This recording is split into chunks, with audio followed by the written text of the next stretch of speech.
Okay, we'll go ahead and get started. I think we're missing only one person. The next item on the agenda is item number 11, the American Association of Veterinary Medical State Boards call for the 2019 elected leadership nominations. And we have, currently at this point, we do have representation through Ms. Bowler, and I think you mentioned two other California. Well, I'm on the International Council for Veterinary Assessments. Yeah. I'm not a delegate to the ICVA, but I've been elected, AAVSB, but I've been elected by them to be a public member on ICVA. Right. And there are two other Californians on ICVA, but ICVA. we have one, I think you're the delegate, right? Or Well, Jessica is? No, Jessica. I think Jessica is.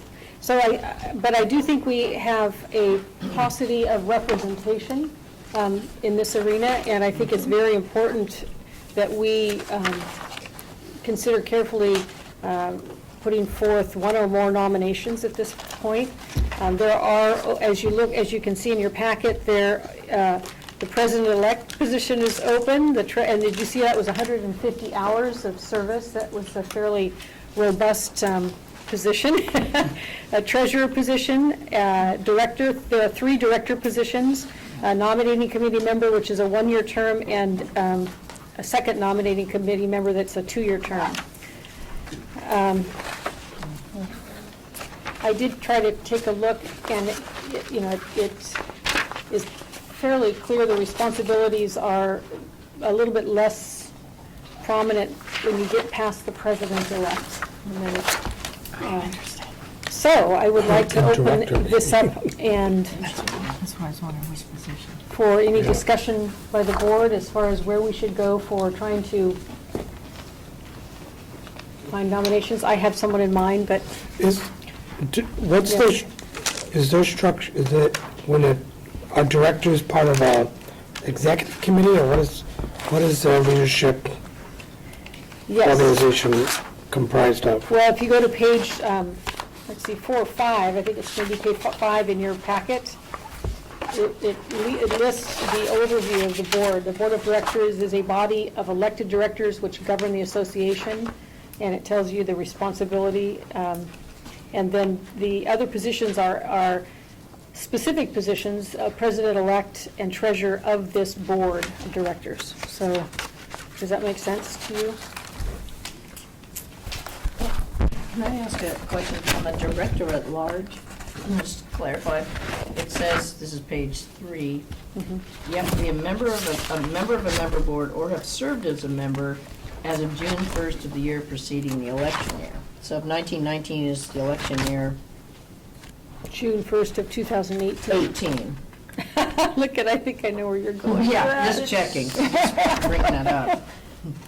If there was someone that was So interested. would anyone like to entertain a motion to recommend a candidate? Yes, Dr. Waterbury. So, Waterhouse. But I'm that's sorry, okay. Waterhouse. Again, I don't know names, so that's okay. Oh my gosh. I'm losing my brain. So I nominate Dr. Nunez for a director position. Okay, there's been a nomination, Dr. Nunez. Dr. Nunez, would you be open to that? Yes, I accept the nomination. Okay. Does she need a second? You don't probably know. Okay. Great. Any other nominations? We don't have to nominate just one, but we might have more Oh, yeah, that's true. luck if we did have just one nomination. Is that true, do you think? I don't know enough about the AAVSB to tell you. So you were there, Arizona. Any idea, I Ms. don't Bowler? know. I don't know. I'd like to see us have 2 on there, but we are California.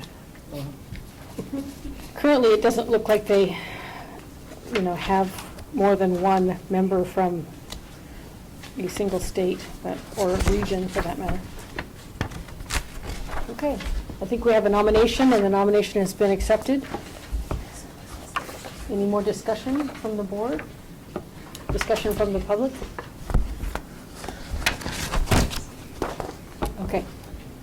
Would you like us to vote on this as a board? Okay, so, Ms. Bowler? I'm still wondering, I mean, yeah, I'm sorry, back to the discussion, I'm still, because I was thinking of if, I don't even know if Dr. Sullivan's interested. But the fact of doing two, are we sure to get one, or, I just don't know. But I'm all for Dr. Nunez, that's for sure. Oh, you're on a task force for a, oh, okay. Okay. okay. Okay, never mind, sorry. All right, Ms. Bowler?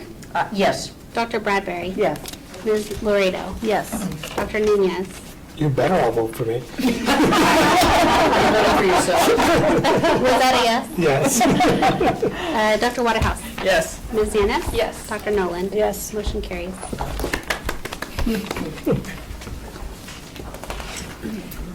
So having done that, what needs to happen next to make sure that happens? So I can perhaps work with you and fill out the nomination form. There's a process we have to follow, so we'll Okay. make we'll sure work to on do it. that. Okay, excellent. Okay. Yeah, we just need all these things. Okay, number 12, we're on number 12 on the agenda, update, discussion, and possible action regarding the administration of California Veterinary Technician Examination. I'm going to turn that over to.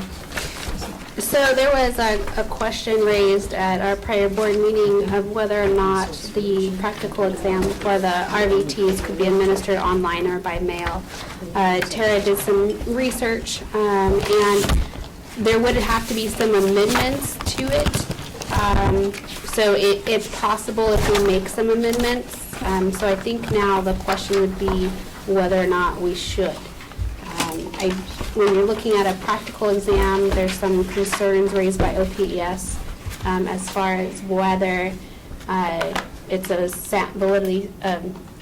sound exam when it's an open book or online. For a practical exam, it's something different than if our current law exam for veterinarians, it is an open book exam.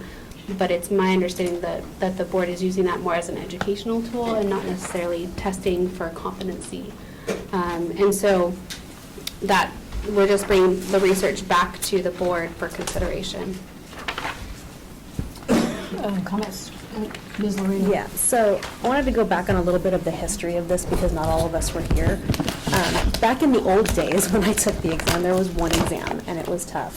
And prior to my time on the board, it was split into two. And from my understanding, the idea was to decrease the cost, and that didn't happen. And before we had to raise fees across the board, we were exploring options to possibly decrease the cost of the exam because it is a very expensive process to apply and to take two examinations. God forbid somebody fail one, they have to pay to retake the test. So again, it was the general idea that going to the VTNE was supposed to reduce costs. That didn't happen. So we're now looking at a 96% pass rate for the California exam. So is that really an exam or is it an educational tool?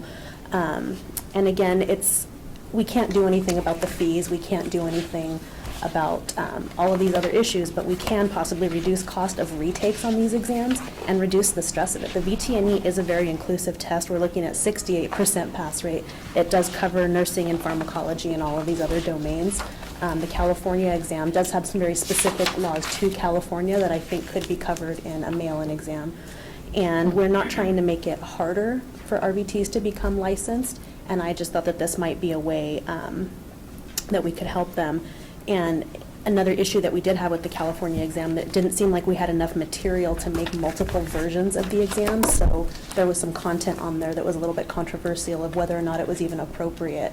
So I just wanted to get some feedback from the rest of the board and some of the RVT associations. I like the idea of going to a mail-in exam, but I know that there were some concerns I'd like to hear from everybody else.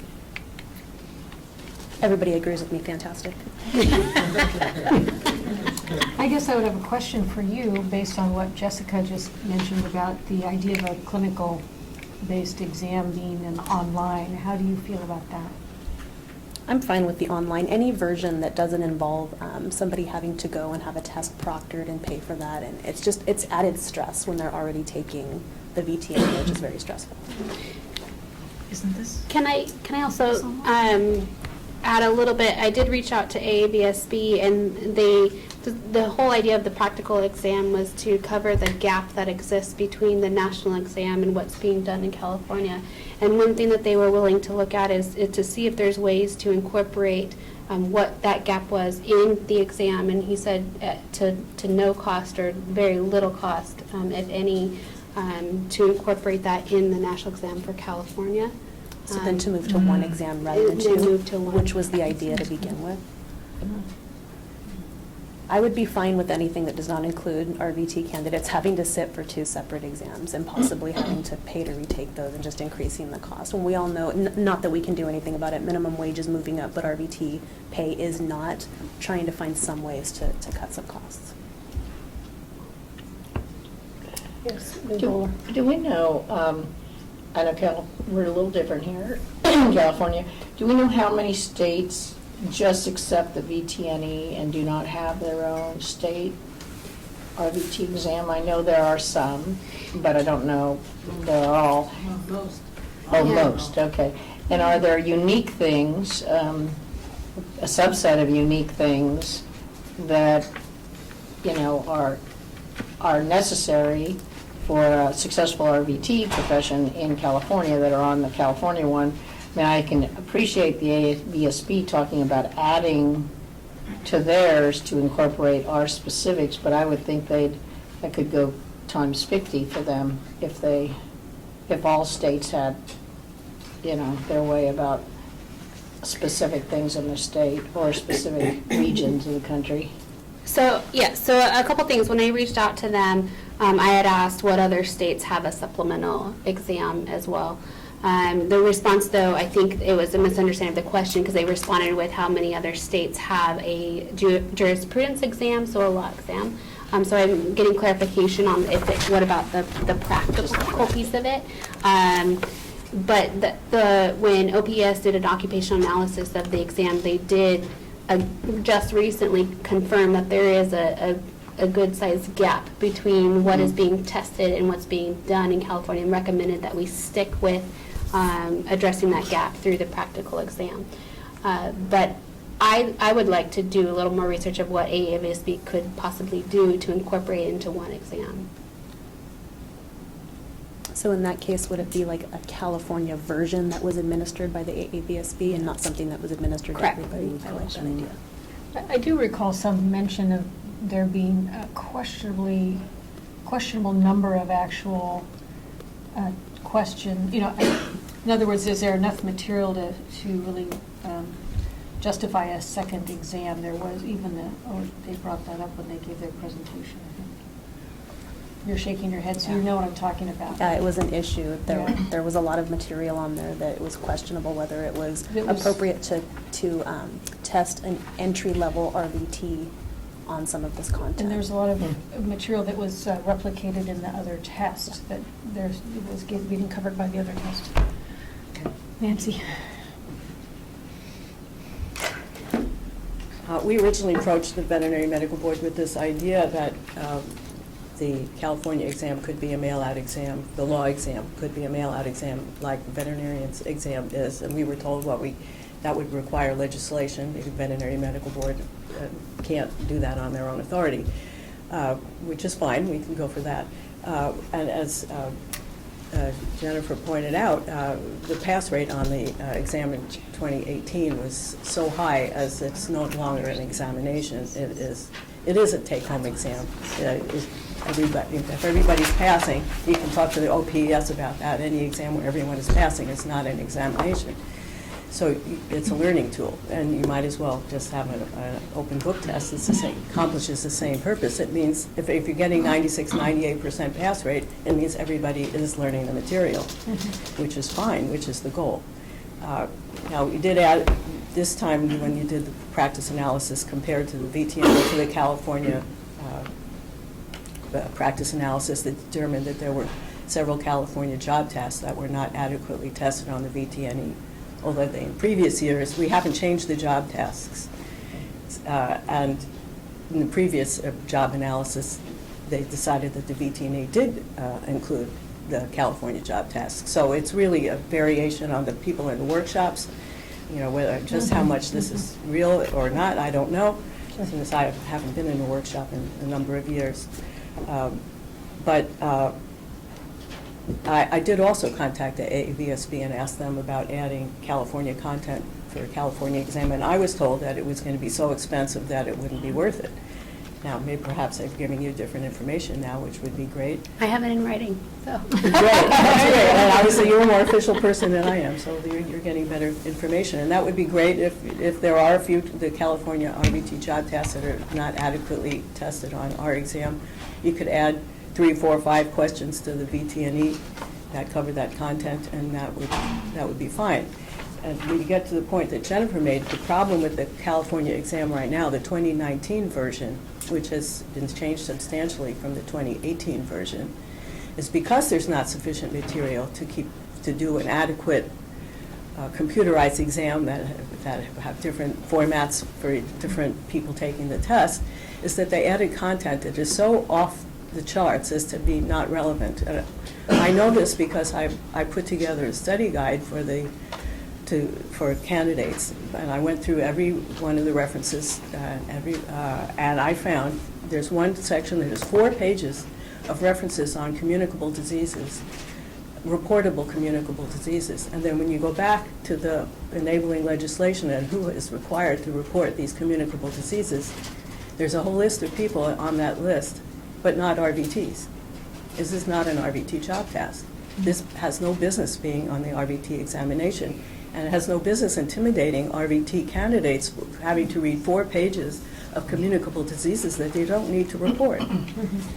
And I have many other examples of problems with this examination plan. And I think it's, as Jennifer pointed out, the problems arose because there's just not enough content. And they're trying to come up with things outside of what they've already been testing for several years. And they can't because the law is the law. And when you can't make law bigger than it is. So I think going to a mail-out exam, I didn't bring up a very important point. In contact with RVT program directors, we hear over and over again that there are many RVT candidates who they successfully graduate from RVT programs, and then they never take the licensing exams because they can't afford to do it. It's gone up to almost $700 now, just to take the 2 exams. And if you fail, then you have to pay another $300-400. Could you clarify the price differential? What's the NAVLT? The VT&E. Yeah, whatever it is. VT&E, I think the I can't- VT&E is $325 Okay, now, yeah. or something like that. And then the And California the is- California exam is $310, $15? Okay, just curious. And, Okay. and, and of course, the initial licensing fees have just gone up, and, it's all these fees that, on top, of course, of all the student loans that they've already taken out to pay the exorbitant fees of most RVT schools. It really makes becoming an RVT financially ridiculous. You have to be almost insane to become an RVT these days, because it's just not financially workable. And if this board can do anything to assist people who want to become RVTs, we even go through the program to become an RVT, but then they go, oh my God, another $700? I just don't have it. And Thank you. Dr. Waterbury. I just wanted to, just to beg you. Okay, go ahead. RVTs are so sought after. Don't most of the veterinary practices pay the licensing fees? I certainly do. well, if you have an employee who's working for you who Yeah. who is in the process of becoming an RVT, many practices do pay the licensing Yeah. fees. But if you have someone who is just starting a career and just went through school and is not employed in a veterinary hospital, they have to pay their own fees. So I guess in my experience, they've usually been working at a veterinary hospital anyway while they were going Some to of them. school. Some, but Maybe Oh. a lot of them, but Yeah. not all of them. Okay. Some of them And just just go the- right into, go through, graduate high school, go to RVT school, and want to become an RVT. Okay, and then just a point of clarification, so in 2018, the pass rates were 96 and 98%, but in the last half of 2017, the pass rate was 78%. So, anyway, I think if we could See, it's have the an same, option. it's the same material. I think So if as we that could material have, is out there longer and longer, people know what's on the exam. I mean, Yeah. of course they well, know that's what's another on the exam exam. security issue, but. Yes, because, we have the exam plan, we have the references, they know it's a law exam. It's not a competency exam, so it's not difficult to learn the material. So I think if we could have a California-specific VT&E, that would be great. That doesn't cost as much as California administering it. If it I costs the understand same, there's cost no is a point in factor. doing it. That was my comment. I did, for all of the reasons I stated, like the idea of a mail-in exam, but I like Jessica's idea better of a California version of the VTNE cutting half the cost off of licensure having only one exam. So I would be in favor of either option, but the less money the RVTs have to spend to begin with, or should I say RVT candidates, because they're not even working as RVTs yet until they can pass these exams. Okay. So I can bring that back to the April meeting, what I found. That would be helpful. So we're going to, the next step is to contact the AAVSB and see if they can do that at a reasonable cost. Right. And then you would be considering doing the whole thing, putting the law exam itself and the whatever competency I need to questions on there. clarify, for the RVTs, they do not have a law exam. They're not being tested on the laws. Yes, they are. It's for animal tasks. It's a practical exam. There's a pretty big difference between what veterinarians are doing for their take-home exam, their online exam, and what RVTs are being tested for. Have you looked at the references? I have, yeah. But I do think that there's a pretty big difference in what's required for the practical exam for California for RVTs and what is being provided for the California law exam for veterinarians. Well, of course, I haven't seen any questions. I just have seen the exam plan and the references, and most of the references are laws. So we're not going to publish our questions, but what I can tell you is what's in statute for the requirements. And for veterinarians, there's a requirement that they have a test in the law exam. And for RVTs, it's for animal tasks, which is akin to Well, a that's what the practical law exam. says, but that is not what the exam is. But what I'm hearing is that you don't necessarily know for sure. Well, It's of course I what's in the don't know for references. sure, because I haven't taken Yeah. the exam, and no one is allowed to tell Yeah. me what's on the exam. So I would like to continue the research with what AABSB can do. So we don't need any motions at I this don't time? think so. Thank you. Any other comments from the public? Okay. So to clarify, then you will bring us back in Yep. April some clarification on what they will do. Hopefully a low-cost plan. Yes, it sounded like they said very little, if any, Is there? Yeah. additional cost. Yes, Dr. Sullivan. Just questioning our order here. Under the corporation material, there was material on 4853, premises registration holder and licensing manager status. Yep. Are we skipping over that and doing that in the future, or are we addressing that today? No, so the board had already approved that language in November. The reason we went back to the corporate practice was more to give an update of the challenge that we face ahead. And we also went back to the fee exemption language because the board approved the concept but not the specific language. So we didn't go delve into the language regarding NGLs because the board had already seen that language and approved it in November.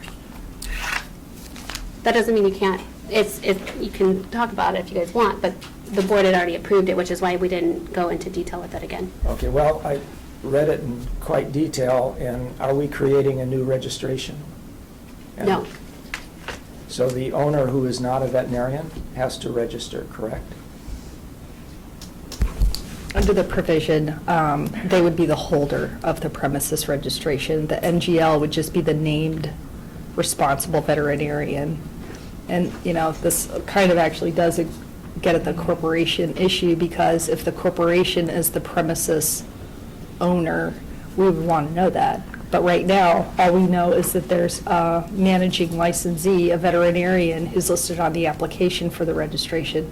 We don't know that there might be a completely separate entity or person who owns the premises.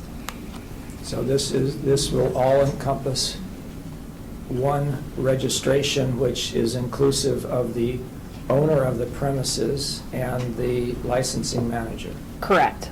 In fact, it's listing two names on one registration application. Okay, the only thing, and I don't know if I can pick it up here, but in some place it mentions owner of the building. And some of these, many of these practices that are in malls, or many malls are, the owner has nothing to do with the premises. So I think it's the owner of the practice, not the owner of the building. Okay, we're getting back into providing services, which is the practice of veterinary medicine versus the location where the services are provided. So the premises is the location. You do not have to be a licensed veterinarian to own the location, Correct. but you do have to be a veterinarian to practice.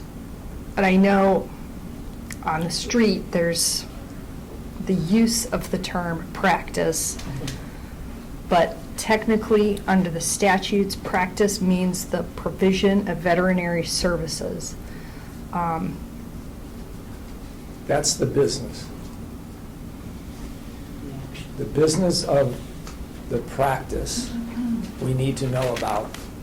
The owner of the building may be a leased building and has nothing to do with controlling how the practice is operated. What this was intended to address is those situations where we have an MGL who ultimately is suspended or revoked by the board.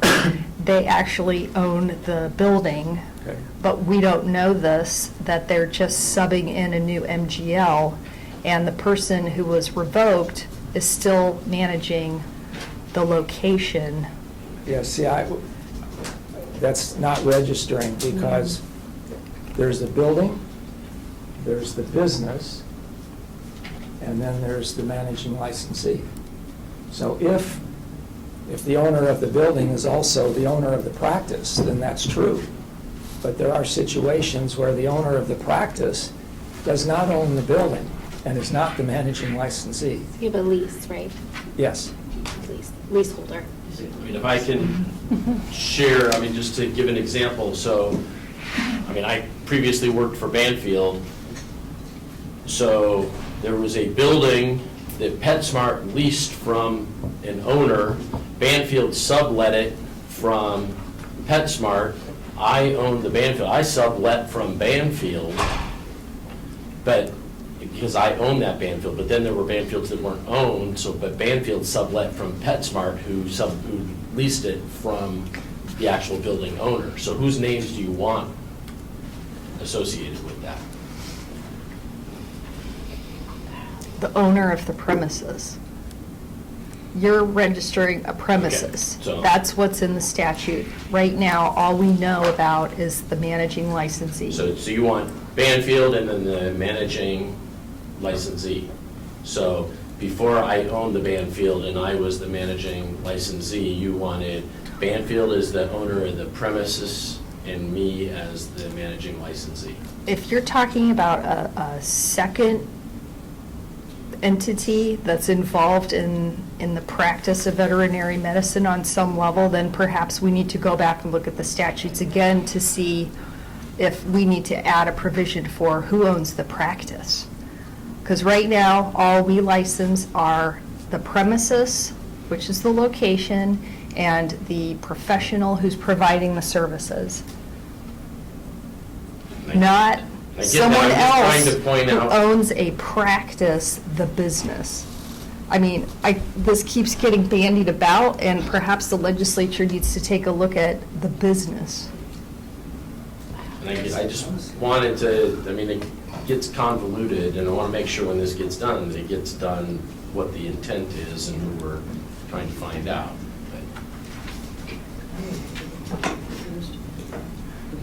I think what you're asking for is probably useful, and I think that in terms of wanting to know who might own the building because of the history, that the situation that you described, but I think most entities that own real estate in California are LLCs, and I don't think you're necessarily going to know the individuals in those LLCs who own that real estate, and would be a different entity than the entity that might own the practice. In my situation, we have an LLC. It's the same 3 people that own the building. It's a different entity than the corporation that owns the practice, and a different entity than the individual who has the premise permit. Well, does the board want clarification from the legislature about getting more information about who owns the business versus the location versus the professional providing services? I mean, The owner of this the real was, estate, because that might be really important and useful for you, but it might be hard to get to know who those individuals are. the point is that it looks like the statutes are unclear, and what was brought to me from the prior EO was scenarios where a licensee who was an NGL was revoked. That person was the premises owner. They didn't have to put their name on the premises registration anymore because they just sub out somebody else's name as the NGL, but they're still involved with the premises and then the practice.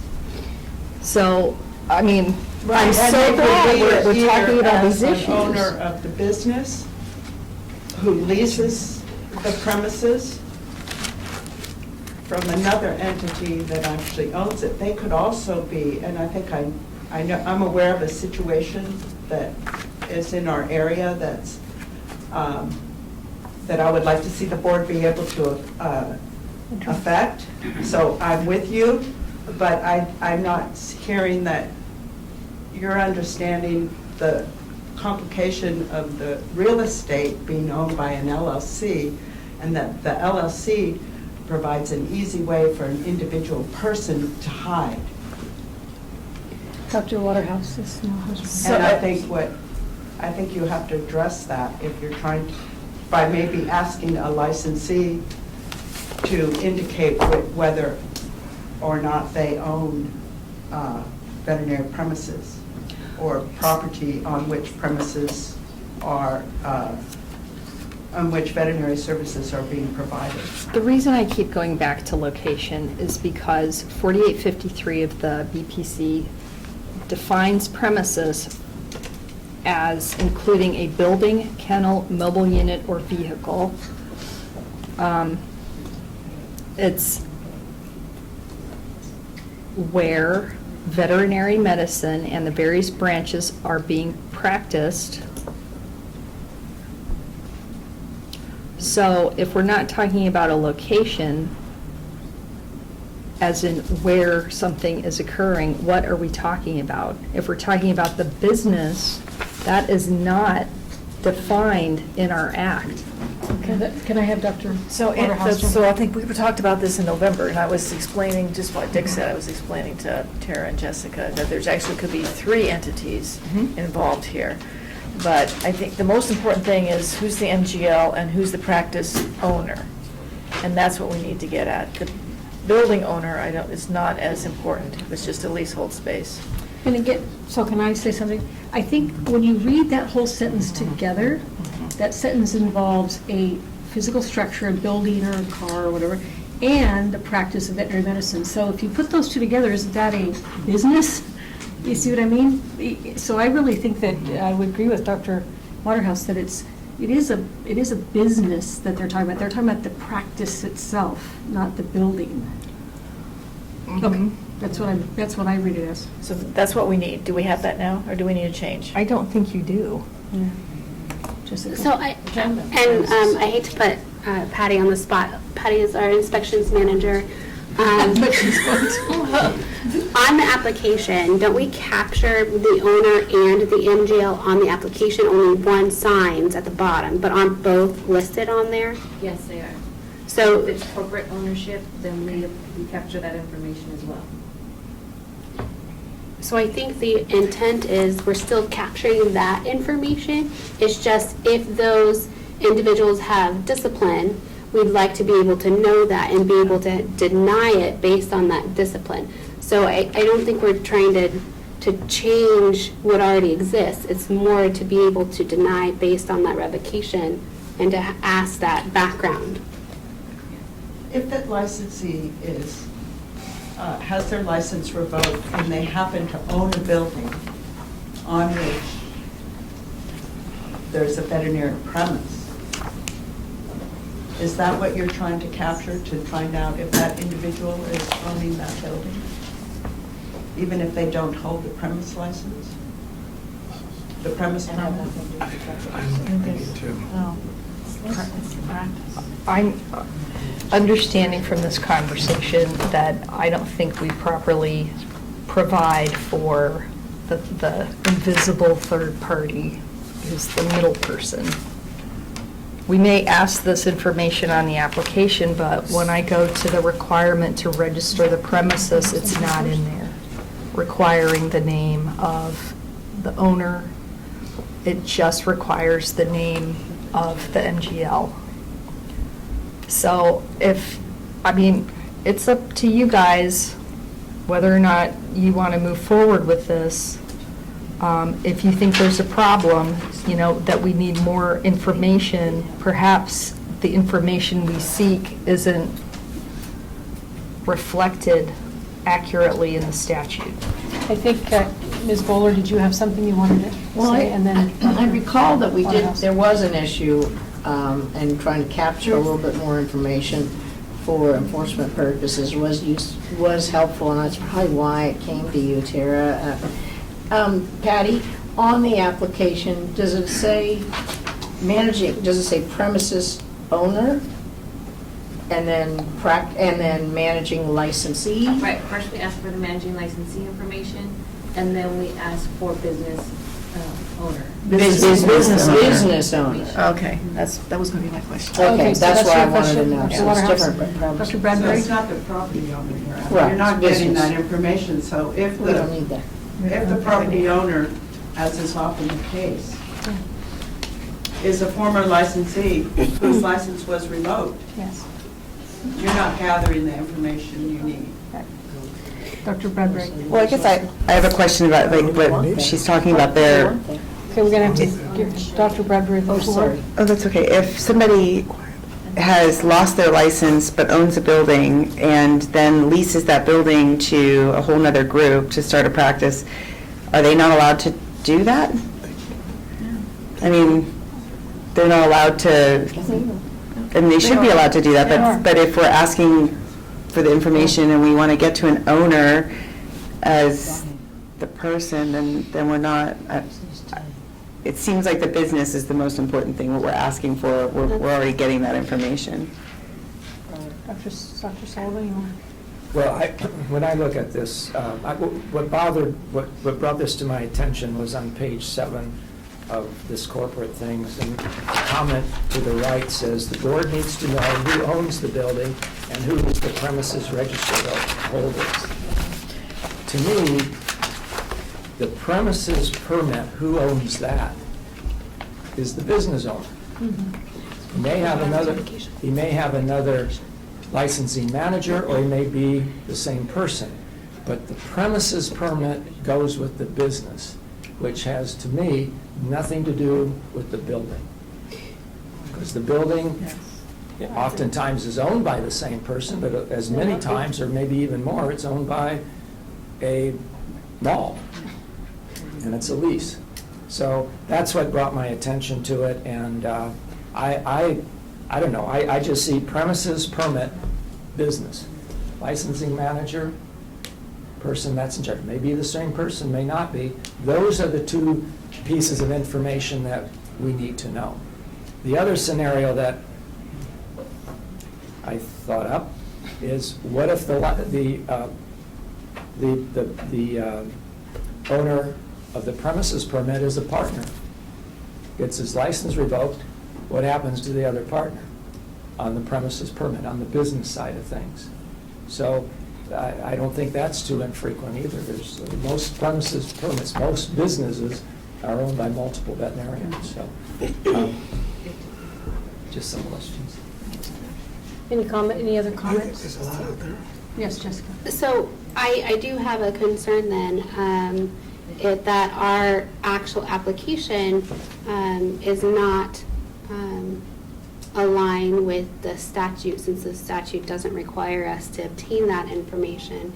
And what I'd like is us to proceed with this language, but work with the legislature to flesh out the specifics more, and not to just completely stop it, because I think we all agree it's an issue that we need to address. We're already capturing it on the application. I'd like it to align more with what's in statute. And if that means changing the statute to obtain that information and also to be able to deny it based on some discipline, then we can do that. That sounds like we need a motion for that. Is I that a mean, motion?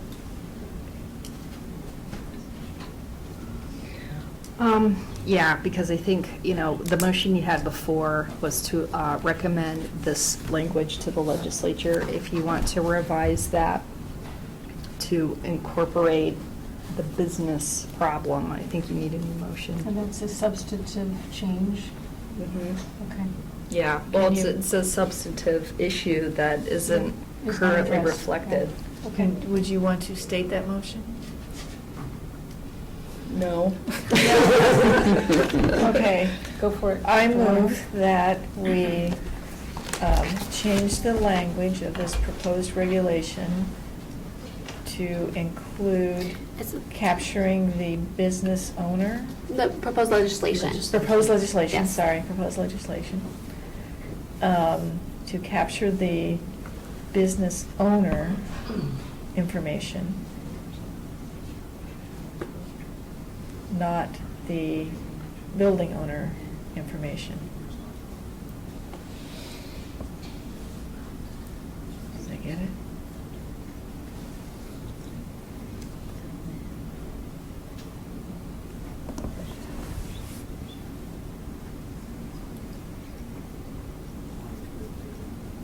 Okay. Does that sound adequate? It should be more than just capture, so that, To address? or more than just capture the information, or be able to. Well, I think really the ask is to work with the legislature. To modify this wording so that we... Yes. Right. So moved, okay. Okay. Okay, that's a motion. Any seconds? Okay, I'll second it. Discussion, more clarification or discussion from the board? Public? One clarification? Yes. So this is in addition to the other provisions that we're presenting to the legislature. So this issue is, I think, primarily captured under 4853. That's the big issue that we need to get guidance in working with the legislature to clarify the business issue, but the other three proposals should continue to be presented to them. I believe that's correct.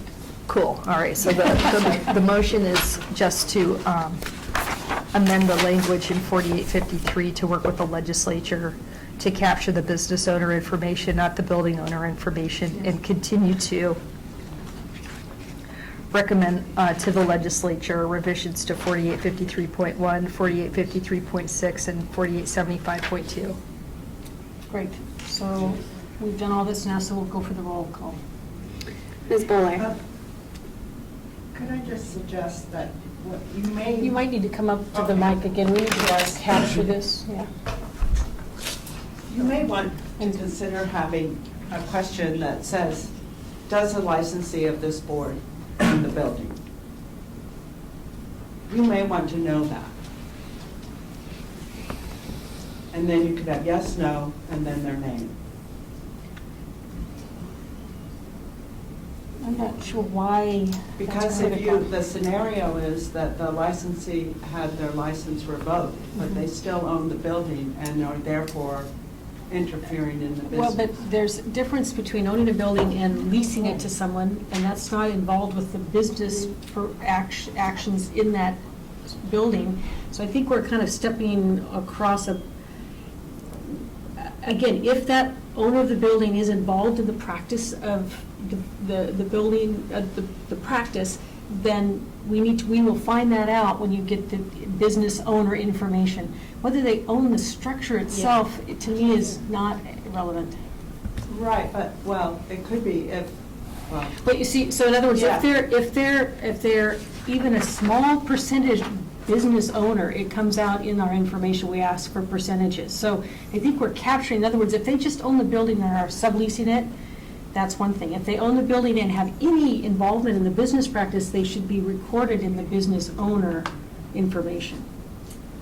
Unless they're trying to deceive. Well, that, I mean, unfortunately. I hear what you're I saying. mean, but I'm there- aware of this yeah, there could be- situation where we have this problem in There the could Bay be, Area. yes, there could be a bad actor that owns a building Yeah. that a veterinary hospital is occupying. Yeah. But as a regulatory board, Right.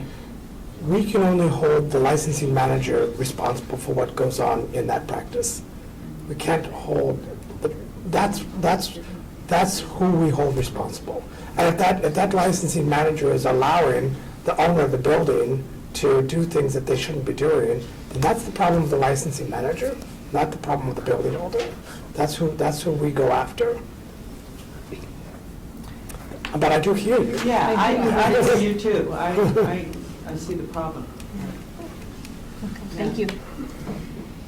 And just a reminder, when we do have other comments, we need to, please identify yourself so it does get on the record, so we know who has these good ideas. So, okay. All right. Ms. Bowler, Yes. Dr. Bradbury, Yes. Ms. Laredo, Yes. Dr. Nunez, Yes. Dr. Waterhouse. Yes. Ms. Yanes. Yes. Dr. Noland. Yes. Motion carries. Okay.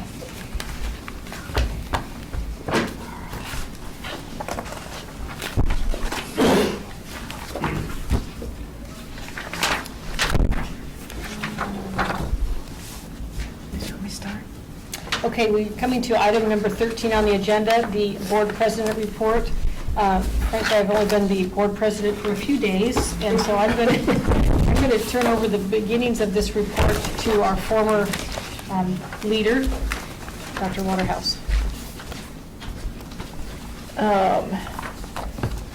So on December 7th, I participated in a teleconference, the leadership meeting of DCA, and so the higher-ups in DCA were speaking. So some things that were brought up was that, at that time, they said the EO salary study should be done in March. That's not necessarily what he said today, but he also said that board members could comment through the EO, and so that's why I'd asked him the question, how board members were going to comment on this. So anyway, at that time, in December, they said there were 210 ledge bills already introduced for 2019. If you need to contact DCA, it's at memberrelations@dca.ca.gov. So again, memberrelations@dca.ca.gov. They talked about AB 2138, as we have today, and this needs to be implemented by July 1st of 2020, which will just be here before you know it. Can I ask a question? Yes. Did they indicate any willingness to push that further back depending on the backlog, or nothing was said? They didn't say anything then that I remember. Have you got indications in changing that? I mean, it's in deadline? statute, that's the Yes. reason why they delayed it out, is to allow for time for the rulemaking process, but I think that's why DCA has been so involved in creating this template, with the hopes of it being pushed rather quickly. Okay. 2138. And we're trailblazers, so it should be done faster than us. Yes. We are. The board member orientation training has gone to 3 a year from 4. So this year will be March 27th. So Dr. Bradbury, and October 23rd in Sacramento, and they are doing something different in June. June 19th, they're going to have one in SoCal, That's board member training. board member orientation training, or BMOT, as they call it, of course. May I ask a question? That's for when we're reappointed, we need to take that again. Yeah, so when you're first appointed and when you're reappointed, you need to, oh yeah, so you have to. So I have to in I'll January. go to the SoCal one. You'll go this, yeah, so June 19th. And Alana, have you taken that? Yeah, I took it, yeah. Okay. Here, done. Okay, so. And he's, as he mentioned today, the sexual harassment prevention training is due this year, and I think ethics training is also due every 2 years, right? So this year. Form 700 is due April 1st. What about driver's ed? That's every 4 years. That's coming up, just give me time. Form 700 is due April 1st, and also within 30 days of filling or leaving office. And the defensive training is every 4 years. Defensive driving training? Defensive driving training, yes, sorry, I left the part out. Defensive driving, which is all done online. Every 4 years. We have 2 hours. And they have a question, they have a test like every 10 slides. Did you say that Form 700 is due on April Fool's Day? It's Yes. due by April 1st. That's a Okay. difference. Due by April 1st. That's not a shock. And then on December 20th, the executive committee had a teleconference, and so that was Jessica and Dr. Nolan and myself. And we plan to have these teleconferences monthly by Jessica's suggestion. Jessica and I will be presenting at the Western Veterinary School on February 27th. And then we also talked about the marijuana meeting that was arranged by Carla's office, and it's also, they plan to have BCC, Bureau of Cannabis Control, Public Health and Food and Ag there, along, and at that time they said maybe pharmacy. And then, do you want to, let me go ahead? Well, I can jump in, because on January 10th then, I stepped in and I participated in the teleconference call with the budget, which was mentioned earlier by Patrick.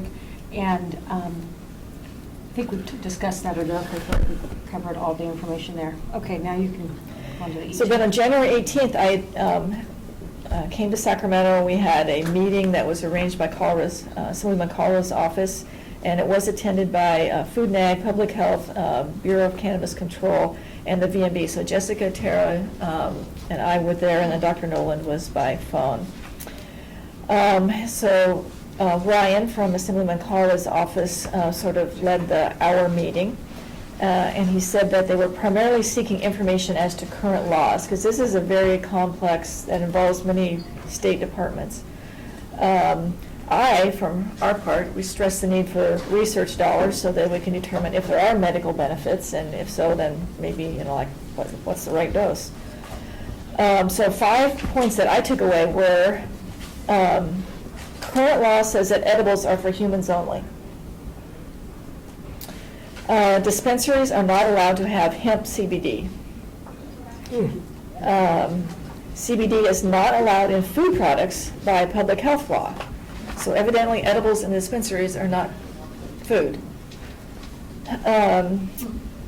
BCC said that they do check the quality control of any product that's in the dispensaries, whether it's animal or human. But on the other hand, she also said that Bureau of Cannabis Control doesn't keep track of these animal products, though, and she wasn't really sure how many dispensaries really had animal products. And although I've never been in one, I hear that they're like in every dispensary out there. So they're not supposed to have them? Well, again, this is very complex. So these That's the way I understood. This is, yeah. So these pet products that people are bringing in, that they bought at the dispensary, are not supposed to be sold at this dispensary? Well, by which? You said dispensaries are not allowed to have hemp CBD? Hemp, that's just hemp CBD. So that's different from CBD oil? Well, CBD can come from different sources, as I understand it, right? It can come from cannabis, the marijuana plant, or it can come from hemp. So they're not allowed to have hemp CBD. But they can have other CBDs. I'm so confused. Yeah, I know, it's complex. I'm going to jump in and add my. Yes, that was my. Okay. A couple of take-homes that I also, wanted to add was, I think that there was some comments about the pet food law, but also about livestock. In other words, we're talking about animals, and if people are feeding any of these products to livestock, what about the food chain? And that was a very interesting point that I immediately perked my ears up. I really thought that the survey that was presented by Dr. Jamie Payton was illuminating. She mentioned that the vast majority of the respondents were getting their dosage advice from manufacturers, in other words, the label, and bud tenders. Those were the two most common, and it was the vast majority of them. And it seemed And like what? Bud tenders are the people that are in the dispensaries, Okay. that are running the dispensaries. And it was a fairly vigorous survey, it seemed to me. So,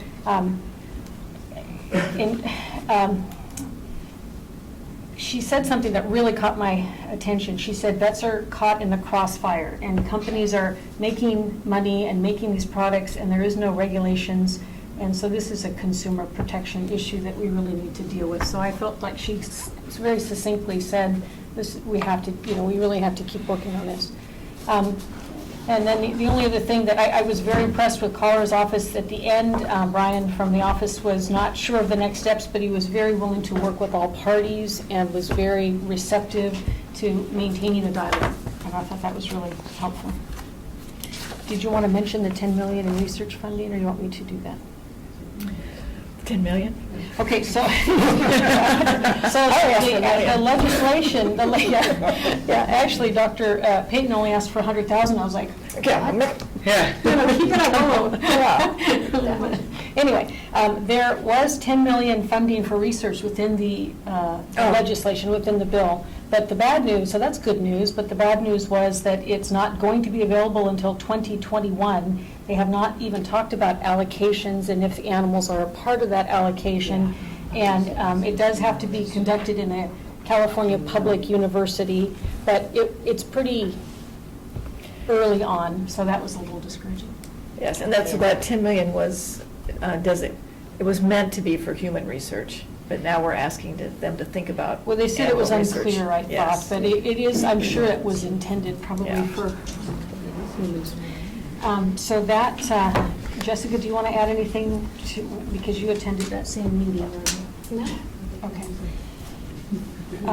So that's the end of the combined president's report, and I really appreciate Dr. Waterhouse, known as Dr. Waterbury now. Yeah, forever known as. And Jessica for helping with what seems to be a fairly smooth, transition, at least from my part, so I really appreciate that.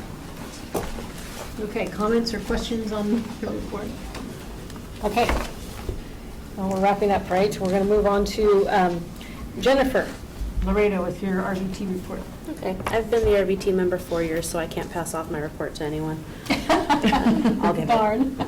So regarding the issue of foreign graduate RVTs and licensure, the AAVSB did take that seriously, and they formalized the PAVE for Veterinary Technician Committee, so PAVE being Program for the Assessment of Veterinary Education Equivalents, and then they appointed me to a 3-year term.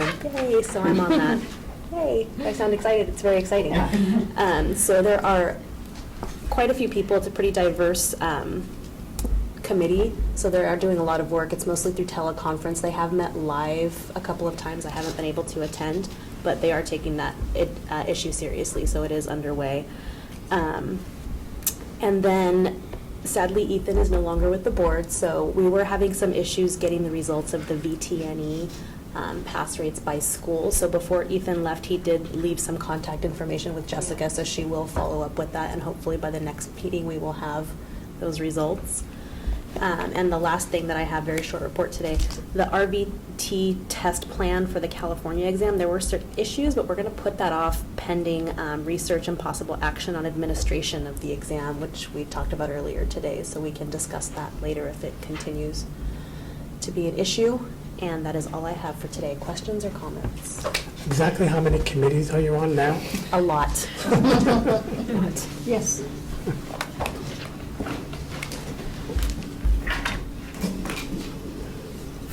As Jennifer mentioned, there's some. I'm sorry, Nancy, yeah. There was some problem, we think there's some problems with the current RVT exam references, and I've been in communication with Jessica, and I just wondered if there'd been any progress on the questions that we brought up with you. We met right before Christmas holiday, and I expressed at that time that I was not able to research and do all the information that's needed prior to this meeting, because I knew all the stuff that was coming up. So I am still researching that with OPES to address the concerns. Okay, thank you. Anyone else?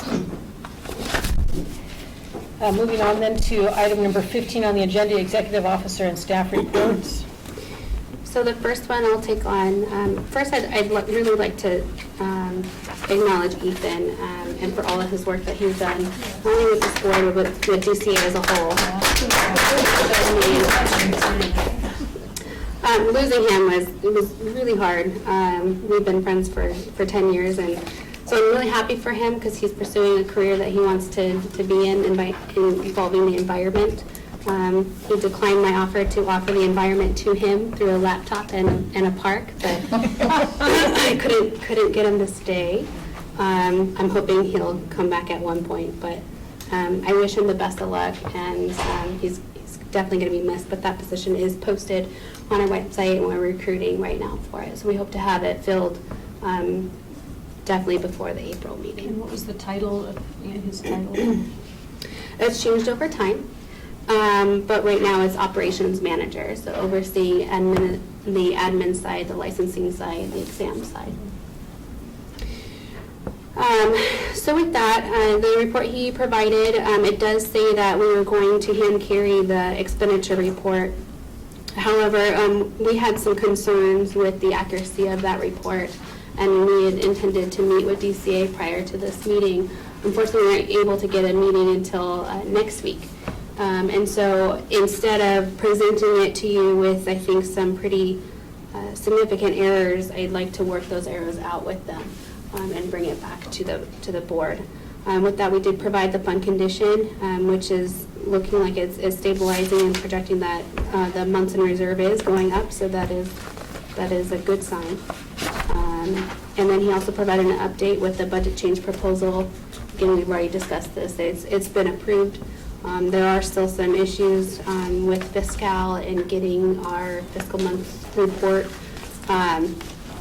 And we have yet to get a final report for 17-18 for closing that fiscal year. We do hope to get that soon because it makes it a little challenging. But I do think that they're getting close. And as soon as we get that information, we can provide it to the members. Could I just ask a question on the fiscal issues? How close is that? I mean, that seems to me we've talked about that issue before recently, the last few times on the budget. And I mean, how close are they to being able to provide what boards need?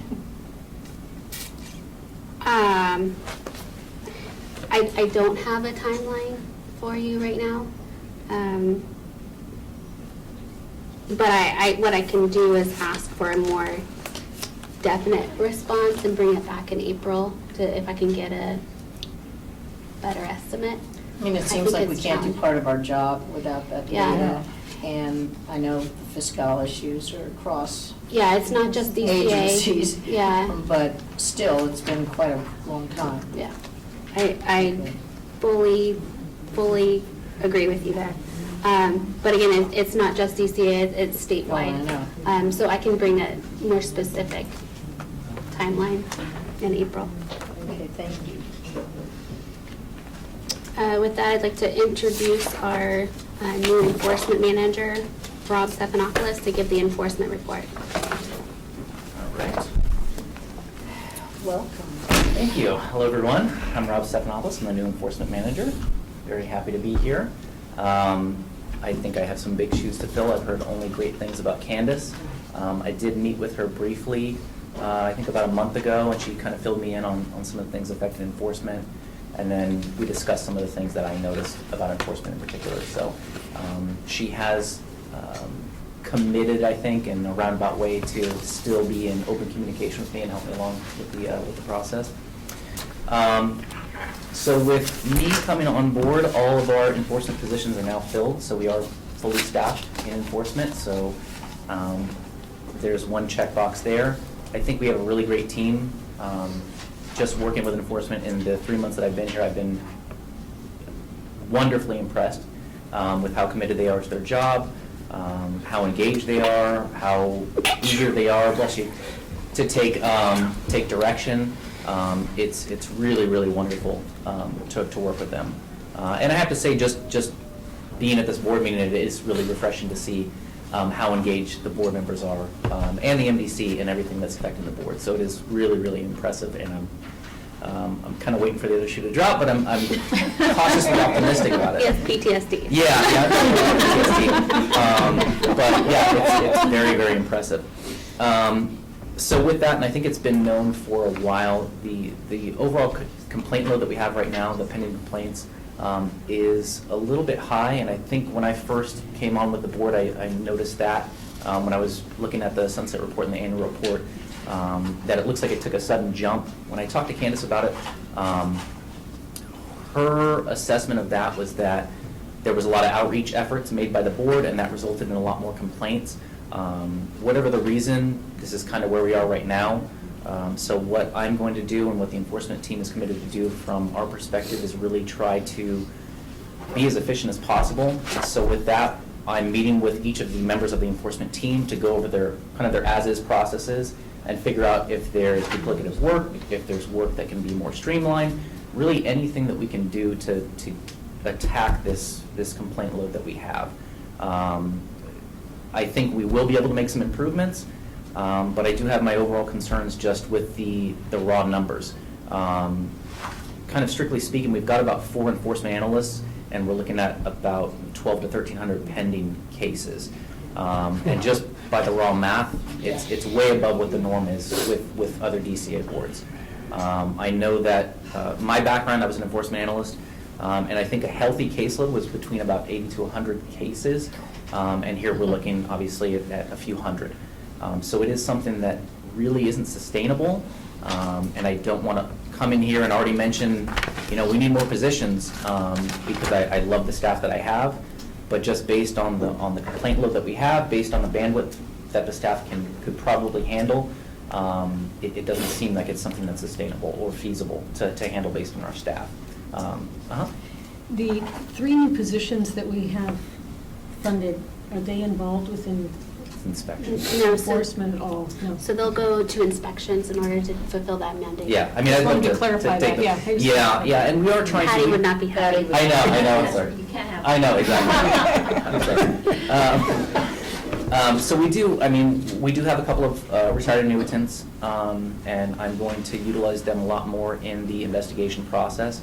But obviously with retired annuitants, there's no guarantee that we have them. So giving them a caseload, which I will do, if for some reason the budget can't sustain itself, that's usually the first place you have to reduce is, unfortunately, retired annuitants. And I'm actually very happy with the retired annuitants that we have, because they do have a significant enforcement background. So they are veterans when it comes to enforcement, which is great. Like I said, I couldn't be happier with my team. So we are going to go through their as-is processes. Those are going to be used as basically just a map, so we can use that data if we do need to get another BCP, if the board determines we need more staff. Hopefully they will.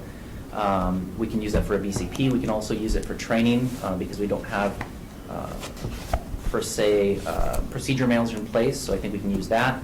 And I think we can also use it, Monil is our single point of contact for the Breeze interface. I think we can also use that to implement Breeze and streamline other processes by using the new Breeze system that we're on. So I think these will serve really a lot of good once we get these processes documented. But another thing that we're going to do in enforcement is we are going to convert, right now the enforcement setup is kind of siloed to where investigations is handled by 2 analysts, where discipline is handled by another 2. But we're going to go ahead and change to start to finish process, which is what I'm very familiar with, Jessica is, and I know several other boards and bureaus do it the same way. So basically what that means is that enforcement analyst will be assigned to that case, and that's their case. So they'll do the investigations, they'll deal with the expert, the AG's office, talk settlement, all of that. And I think there's a lot less risk of losing information, physical documentation. You don't have a person in the middle who you need to who you could lose information between. And I think all in all, the best part about it is it gives that analyst a lot more pride in what they're doing. They have a lot more ownership of that case. And I know when I was an enforcement analyst, you really took a lot of pride in what you did when you had that case from start to finish. So right now, effectively, if we have 2 analysts who are handling investigations, they're basically waiting to get to that point where it goes to discipline, and then they're saying, okay, I'm done with this. And I think it's a lot more fulfilling to be able to say, okay, I'm going to talk to the AG's office, I'm going to talk settlement, and then you get to see that discipline or the citation or the letter, of reprimand, whatever the result is, as part of your case of the process. And I think that's a lot more rewarding. I've talked to staff individually about it. They seem pretty excited, which I said is another thing that is really highlighted with my staff. They said, sounds great, I'm excited about this. They weren't saying, oh, change is bad. So, Could I ask you a question on that? Sure. Because it made a lot of sense to me. I assume, is there an upfront kind of triage situation so you don't end up with, you spread the complicated cases around so that somebody's not on it, if they're on start to finish and it's super complicated? I think there's going to be a few provisos to that. Obviously, the people that are doing discipline right now already have cases that are at the AG's office. Right. I don't think I want to interrupt that, so I'll let that proceed. And then investigations, depending on how far they are in the case, whether or not I will turn those over to the people who were working discipline before, it'll just depend on how far they are along. And what I'll probably do is I'll run a report just based on the age, and I'll get into that a little bit later. I don't want to take up too much of your time. Based on the aging cases, and I'll just kind of do a round robin just to make it fair. Because basically the main directive, and I'm trying to keep it simple because there's so many cases pending right now, is we want to attack the oldest cases first. And I've got a graph here, and I think this is a really important graph to take note of. The pending cases, that top bar there where it has over 3 years, since the last board meeting, we have cut that in half, which is good. But what I'd like to get down to is I'd like to continue to just eliminate those bars. Over 3 years old is too old, I think, for anybody to think, otherwise. I'd like to get it to a point where anything under a year is our oldest case. And I think that's something that's doable. I know that's something over at optometry where I come from. We did have the same challenge, and I think we made a lot of strides there. And we definitely started to function as a really well-oiled machine. And I think we just have such a strong base here that we'll be able to go that same route. Yes. Now, you're the 3rd enforcement officer that I've had the honor to work with, and the third EO. And the reality is that a lot of this process we don't get to see. Right. Because that's just the way it is. But we definitely see a lot of frustrating things when it finally comes for us for final review. Mm-hmm. Like, maybe we have issues with the way the investigation has been done. Mm-hmm. We have issues with the way that the AG office handled it. Yeah. And we are painfully aware of the number of open cases, Yeah. and we're painfully aware of how much it's costing us, particularly at the AG's office, Yes. and not allowing us, as a result, not allowing us to do other tasks that we need to do, like hospital inspections and so forth. What you're saying makes sense. I'm kind of surprised that it seems like with every new enforcement officer, there's a new way to handle this. Mhm. I'm kind of surprised that there's not a uniform way that DCA on a whole has figured this out. Because now I'm not trying to be hard, but it's just kind of frustrating. Well, here's another way to try to put, how do I know No. it's not any better than the previous 2 Right, enforcement and I think officers? that's a valid question. I think that was one of the first things I asked Candace when I met with her, was the siloed process with investigation being handled and discipline handled differently, and why there wasn't a start-to-finish process. And I don't think she was particularly married to the idea of it being siloed. It was more so that's just how it was done. And I think that that's more common in larger boards where you can kind of have that piecemeal system where it's done that way. But I think there's just a much better benefit because the morale issue is really what I want to nurture with staff, especially given this complaint load, because it has come to my attention pretty much on a daily basis about that looming caseload. They might just be working on one case, but they're thinking about the other. In this case, the way it was before, because we only had 2 analysts doing investigations, they have 600 other cases per person, which is, I couldn't imagine thinking about the other cases. So I'm basically just trying to keep them focused on doing the best they can, not tunnel vision, but just focusing on doing the best they can, you know, with what we have. And I know that Jessica and I are well aware of the resource limitations, but we do have that mandate of consumer protection, and we're gonna do the best we can to meet that. Yeah, there's something that you said that really sparked my hope that you're going to finally provide the right solution, is that you're going to be more in contact with the AG's office Oh, than yes. possibly has previously occurred. And I think that that's a big thing that might help Oh, yeah, solve our absolutely. problems. We have talked to the AG's office, let's just say several occasions, multiple occasions, to talk about our aging caseload. We've talked to the head of licensing at the AG's office. And then I'm sure Jessica, I mean, she's been involved as well. So I actually had a meeting with Linda Snyder, who oversees all the licensing section in the Attorney General's office. I explained several of my frustrations that I had. When she looked at our numbers, she had similar concerns, and so she's very committed to looking at anything that we can do to. And this person you mentioned is in the AG's office? Correct. So Okay. she is Diane's boss. Okay. When you're thinking about hierarchy. So she Okay. is the head, the person to go to if you have concerns. I've worked with Linda for several years, and so when I saw this issue, I needed to address it fast. And so I met with her. She is very committed to any streamlined process that we have, and there's lots of things that we're looking into, and I think it's going to be very beneficial. I'm very happy to hear that. I have a question. Of the cases, do you know the percentage of ones where when somebody looks at them, they're like, oh, this isn't going anywhere? You know, the cases that have, and I know that we're working the older cases, and then obviously high priority cases, we're not, if we get a high priority case in, we're not gonna say, oh, I can only work on the older cases. That is gonna go to the top, obviously, because there's still gonna be a priority system there, or if there's a case related to something that's already there. Go ahead. My question is like, because I'm sure there's a lot of complaints that are like, oh, this is just about money, we're not dealing with it, you know, that this isn't Not really. jurisdictional. Right, yeah, or, you Yeah. know, like that then get, you know, oh, closed, case closed. How many of the complaints that you get would you say are like that? It's surprisingly, there's not as many as I'm accustomed to. With optometry, there was a lot more complaints regarding non-jurisdictional issues. Everything that's coming across my desk, at least so far, has been a standard of care issue. And I have to say that the cases are pretty complex. So, you know, that's something else that I was wondering adds if to there was the whole mix, because I know at optometry, we did get standard of care issues, definitely.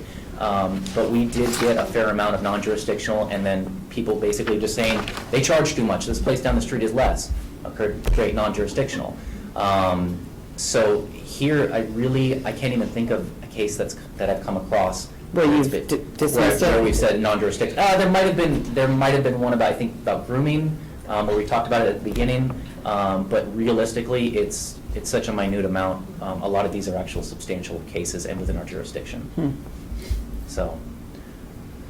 As far as complexity, welcome to veterinary medicine. Yeah, no, that's something I'm getting used to, and I'm having to get used to the sticker shock of some of the things that I'm seeing on these complaints. But yeah, I think that Jessica and I and the management team, we've really made a concerted effort, especially to be in open communication with the AG's office, and then D of I as well, when it comes to the investigation, because they do cost quite a bit as well. So we need to be aware of that, and I think when we do send a case over to the Division of Investigation, we need to make sure that it's not something that we can do from the desk. The same thing with the AG's office. If we're able to obtain mitigation documents prior to transmitting it, we're going to do that so that way we're not paying the AG to do it. We want to make sure that when a case goes over to the AG's office, it's ready to go. Rock solid. Yeah, it's rock solid. The settlement terms that we're proposing, we're going to stick to those because we've gathered all the evidence. And I think that wasn't the case maybe before. So we definitely are going to do things a little bit different. But like I said, I don't want to shake up everybody's world, because I know with a new manager, it feels like you basically have a new job. for a lot of these analysts, but like I said, I can't speak highly enough about them. So, very, very happy. We don't want to shake up staff's world, but the Attorney General's office and DFI, we can shake up. Oh, yeah, we've talked to DFI several times, Yes. too. One of the area first commanders. things that we did when I started is to get our enforcement team and head of DFI in the same room, and their investigators in our team and our consultants kind of had a, I don't want to say come to Jesus meeting, but it's like this is a problem. We need to get it addressed, and then I've had multiple conversations, colorful conversations with the supervising DFI individuals in each office. So they all know that we're here and that they can't ignore us. So, but they are all at the same time very committed to fixing this issue, because I think with DFI and with the Attorney General's office, we carry the biggest cycle time as far as their end as well. So it's all in the light, and everybody's looking at it now, and both the Attorney General's office and DFI is very committed to fixing this issue. And I think they're aware that I don't want to say the squeaky wheel gets the grease, but we are going to be more vocal when it comes to following up our investigations and our matters that are at the AG's office. That we're not going to sit by when another board can come across and say, hey, I need you to work on this, and they go, oh, well, VetMed is not hasn't been squawking about this, so I'll put them to the side. We're definitely kind of doing the opposite of that right now. Yeah, I like the potential fast tracking or the pilot program you're Yeah. talking about, because that may be for the simpler, less complex cases. It will, yes, it will help, I think, our overall cycle times, but there is a proviso there, because it's not going to give you the overall view of the age of the case. And I think that's why something like this graph really captures things better, because it puts those cases into buckets. Yeah. And you can get a better idea of, our cycle times might look like X amount of days, but realistically, you want to know how many cases are this old. And these are the cases where we are getting frequent calls from the complainant saying, what's going on, what's going on, what's going on? And I'm having to deal with those as a manager from my end. So we are doing, the best we can with the resources at hand. We've definitely made some strides, I think, when it comes to these over 3-year cases. We'll keep cracking away at those. We did have a little bit of a backlog with cases at intake, waiting to be assigned. We've cut those in half. We've done a little bit of overtime. My intake team has been great about that. And then they've assigned, it looks like, about 3 times or 4 times as many cases for investigation since then as well. So they're putting in the work. And I think, like I said, we just need to keep chopping away at this and make as much headway as we can. So. It would be really helpful, Rob, if when you do come and present again in April, to give us an idea of the progress we've made. So this graph Absolutely. is wonderful, and so if we could see a comparison next time, that's very helpful. Thank you. Absolutely. Great Yes. data. Yes, definitely. Thank All right. Anyone else? Do you have Thank you any, very much. Welcome. It was a very good report. do you have any pets? I did have a dog, and I had to put her down a couple of years ago. So I have a 2-year-old daughter and a 5-year-old son, and I'm thinking about incorporating a dog, but I don't know what kind. and we when I need to should find do you a that. dog. Yeah, I don't want to get another dog because my daughter goes crazy over him. So, thank you. Can I ask a dumb question about the graph real quick before we go? It's on the all statistical report, all types of investigations. When it says cycle time, no discipline, and the numbers in quarter 1 and 2 of 17, 18, 261 and 161, are those cycle time, no, which I assume means time it took, and then there was at the end result was no discipline? Yes, that's what that should be. But Yes. what do the numbers mean in here? That's not days, or is that, That's days. oh, that is days That's in days. those columns. Okay, Yeah. got it. Because that's the cycle time that it took. So the average cycle time in that quarter for investigations that ended up with no discipline. Okay. So there's Okay. definitely, I think if you look at a lot of these, and I think we're going to have to get another report soon enough, because this is, I think, historically what we've used, but I'd like to get an easier method to do this, and I know that we've got the Qbert reporting system, because I basically just want to be able to push a button and have it print out the report. And then I'll also talk to Jessica about creating something that might be, we got a lot of numbers here, I'd rather have it Something user-friendly. Yes, user-friendly, more consumable for the data, and that's why I was hoping this graph would help it, because we're pointing out the really important stuff right now, but we can improve the other stats as well. But yeah, something to look at. Yeah, and it does definitely show the difference when we were lower on staff, average daily Yeah. intake, and things Mhm. makes it. And that's what I try to do on the report, is point out those high points, just to bring your attention to it. Because just like with these old cases, I want you to be aware of the things that really should be of note. That way you're not surprised by it later on, or at sunset. That's when they come out. Yep. So, Yeah. all right. Thank you very It's great to be here. much. Thanks. Members, I do. Good luck. Thank you. I want to quickly give kudos to the fiscal officer, DCA, Taylor Schick, who's watching the board meeting, and he wanted to provide, just to let you know, for the financial should be available by March for fiscal year 17 to 18.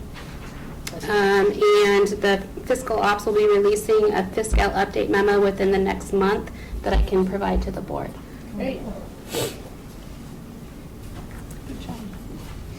Okay, so next we have licensing examiner. You're gonna have to read, after the meeting, you're gonna have to reload it. Okay. Just FYI, I lost internet just right now, so it'll take about 5-10 minutes to get back up. If you guys want to proceed, we're recording as well. So Okay. if that Okay. doesn't stop, it's up to you. Okay. Oh, So I'm going to have Moniel, our licensing lead analyst, come up and give the licensing report.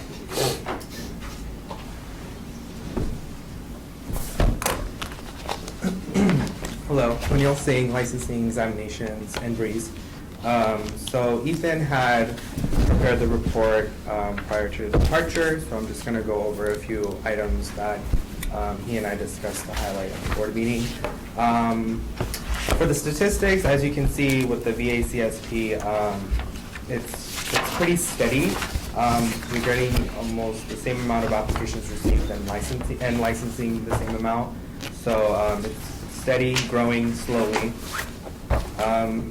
The next thing is the veterinary law exam, effective January 1, 2019.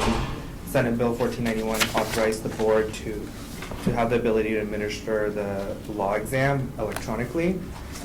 So board staff and OPES are currently developing a new method to administer the VLE electronically. As you can see, we do have the new website that Amanda has been working on with Ethan and myself. We have added enforcement and inspection sections on the website. There's a how to become licensed section that is currently under review by legal counsel. We have a lot of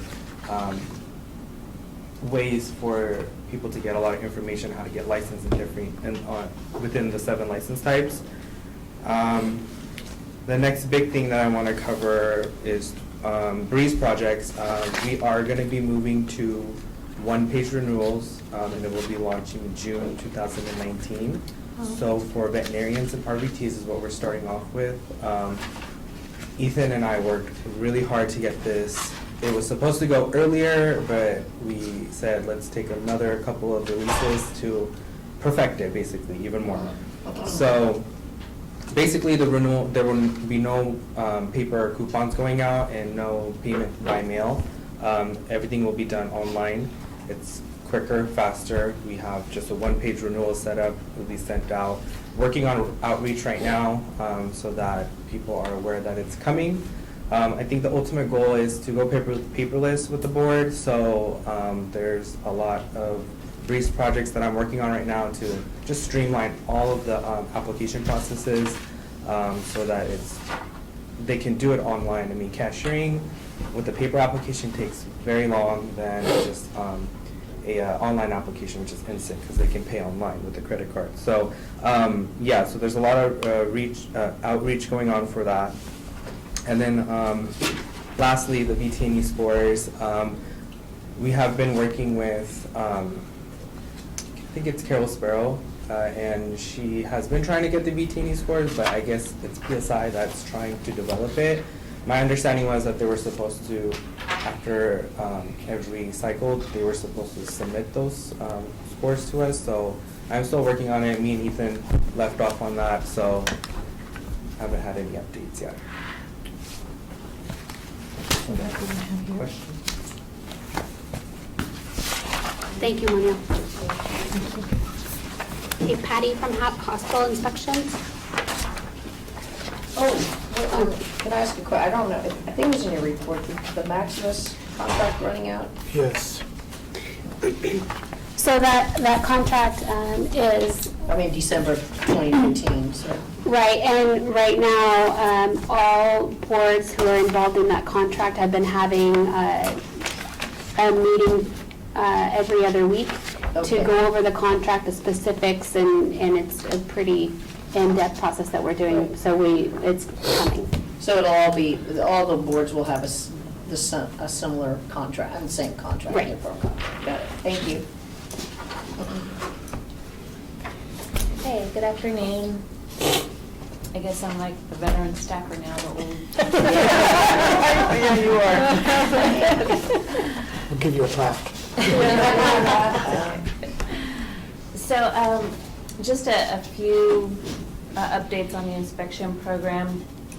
As you've heard earlier today, we did get approved for 3 positions.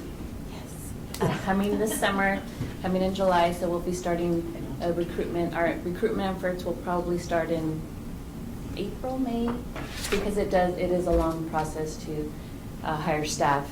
So the sooner we start, the better. So we can have those people in place in July, hopefully. So we're now mandated to inspect 20% of the premises. It's no longer making every effort. It's actually, we're mandated to do it. And so with that, Jessica and I have been in discussions about, how is that going to look now that we're required to actually meet that 20%. So there's going to be some changes to how we process the inspection paperwork, and she's gone on a ride along with staff from our OIS department. So they're looking at ways to streamline how the inspection information is being captured by the inspectors out in the field, and then formulating ways to get that information right into our Breeze system that will just make our job a lot easier. It's going to cut a lot of time out so we can spend more time reviewing those inspection reports as they come in. Instead of having to key all that information in. So excited about that, excited about the changes that are coming, and we understand it's going to take a little while, but we're moving in the right direction, so that's great. So would people be able to update their compliance reports through Breeze? We're working on that. I mean, we're looking at a lot of different things. That if that's possible, then we would certainly move towards that. But we have to wait to see what the tech guys say we can do, can't do.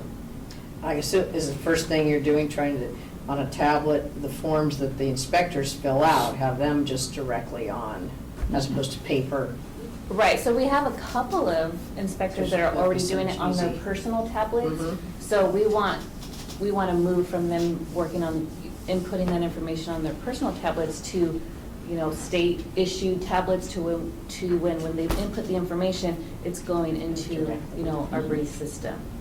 So we're eliminating, that would be a big step that we would be eliminating. And I do want to thank OAS. It's not just OAS staff, it was their #1 deputy director and their #2, actually they're 2 but at the same level, so they're 2 #2s. They're open to identifying any ways to improve the process through automation, which is why I reached out to them, because we have all these ideas as staff-wise of what we'd like to see, but they have all this other knowledge that we don't even know. So that's why I wanted to get them out on a ride-along and see exactly what happens, what the inspectors are doing, the stuff that we're getting back, and have them provide their feedback of the solutions that we could do. That's very cool. That's great. I hate to ask, but OIS is Office of Inspection Services? Or Information services, so they oversee people. all the Yes, IT. people. They're in So- charge of Breeze. All the tech people. Okay. As far as outreach goes, we continue to participate in local VMA chapter meetings as we receive those requests, and then whenever possible, get the local inspector to also participate in those meetings. And probably not gonna be able to do inspector of performance evaluations this fiscal year, but hopefully next fiscal year we'll be able to get that up and running. And again, I invite anyone who's interested in participating in a ride-along, and I've already got Miss Laredo and Miss Daniels, and we'll get them scheduled for a ride-along. So if anyone else is interested, just feel free to let me know. As far as our stats go, you have the stats there, and I just wanted to point out that our compliance rate is rising, and we've attributed that to, it's a lot of these facilities, it's like their second inspection, where they're going on the second round, because the facility should be inspected about every 5 years. And so I think that a lot of them, it's the second time that we're coming around, and so they've improved as far as, meeting the minimum standards. And so I think we're finding that, it's working, the inspection program is working. Yeah, that's And they're meeting that minimum, threshold, and we're finding that, they're doing better, so we're moving in the right direction. So how do you define compliance rate? Within 30 days again, or? It's how are you- about 45, 40, okay. within 45 If they're days. compliant within 45 days of inspection, okay. Mhm. So it's getting closer to, it used to be about a third maybe, we're meeting compliance within that about 45-day period, and now we're moving, that's a pretty significant increase, so it's almost half, that's great. Right direction. Yes. Absolutely. Have we done anything regarding surveying hospitals that have been inspected to get any sort of feedback from them as to their Yes. experience? Anytime we close an inspection, Okay. the closure letter includes a survey. So they're asked to just, rate their inspector. How did the inspector do? And we also ask them, like, if you've had contact with the board, how are we doing? So that does go out with each closure letter. Could we ever get a summary of that data? I would say it's about 99% positive feedback. Okay. Very There's a rarely do summary. we get something negative. Okay. So. And do we have, I think we did a couple of years ago, I know it's online for download, but a distribution of the The guide checklist? to the, the checklist for Hospital second. checklist? Yeah. Yes. And Last year, we did print out enough so that the inspector can hand it out when they walk into a facility. So it's always been online. But we don't do proactive sending to all premises the checklist. No, we Did we haven't. mail it one time, or we tried and it was too Years expensive? ago, before tried I it. started, tried we did to- mail out when it was like an 8x10 big. Yeah, but the booklet. little booklet, we've not. No, not the Okay. little one, but we do hand it out each time. Right, I know that the you hand inspector, it out. and then at any of the outreach events, we hand those out as well. Still no desire for hospital inspector uniforms? Not in the budget. Maybe in the future. When you become. Just even hats would be nice. We'll see. A little We'll stuff. see. It's on here. I think it'd be cute. Yeah. We'll get an inspection grade again. That's it.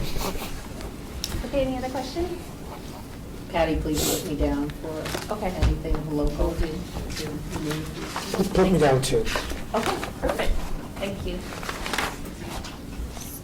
So the last I thing, have Mondays off. Mondays. the last thing on the report, Amanda did an update on the strategic plan. For the interest of time, if you have any questions, please let us know if there's anything we want specific to go over.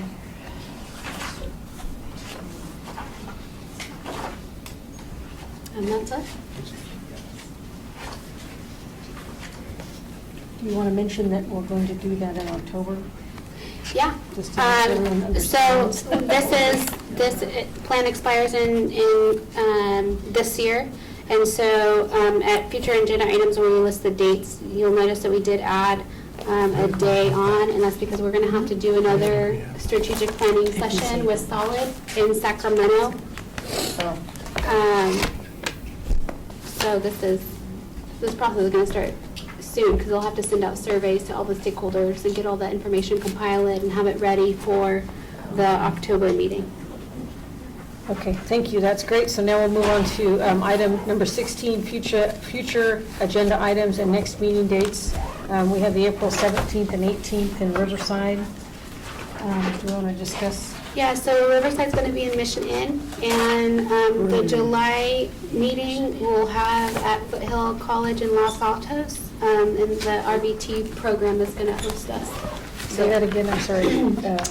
April will be in Foothill Community College. They have an RVT program, and they're happy to host us for that. July? For July, yes. Okay, and then the, okay. And so you're working on hotels for both those? Yeah, so, well, Riverside will be at the Mission Inn Hotel. Yeah, so you- But we have reached out, and we're going to look for, to reserve a block of rooms at state rate, which is always challenging, especially for the Bay Area. It's a state rate of 140. So we're researching that now to make some recommendations for rooms for us. So the Mission Inn, are those rooms blocked now? Can we call now for? I or do you think need to call corner it yet. out? I think staff is still getting that contract in Okay. place, Okay. but once it's in place, we'll let you know. I would like to bring up October, that because it's now 3 days, it's going to be a challenge for me, and I wondered if the rest of the board would comment on whether they would be amenable to moving it to the 9th to the 11th, or the 22nd through the 24th. Is either one of October those- is 3 days. Yeah. With NBC, that's 4 days. Yep, Right, that's right. we had to add a day because we have to have a whole day committed to the Yeah, strategic October planning is session. 3 days plus the NBC.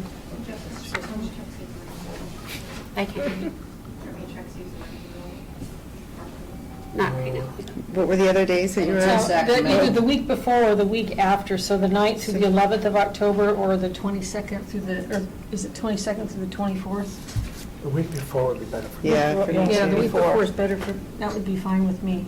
How about Dr. Bradbury? Yep, 9th, 11th. Yeah, 9th through 11th. Ms. Okay. Laredo, what do you think? She's checking.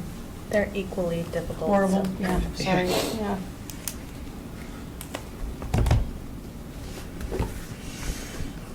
Okay, so we will make that change and put it on the website. Okay, so 9th through the 11th for the October meeting, okay.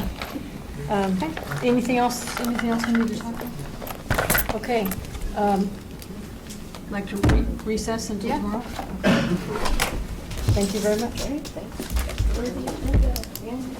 We know, will,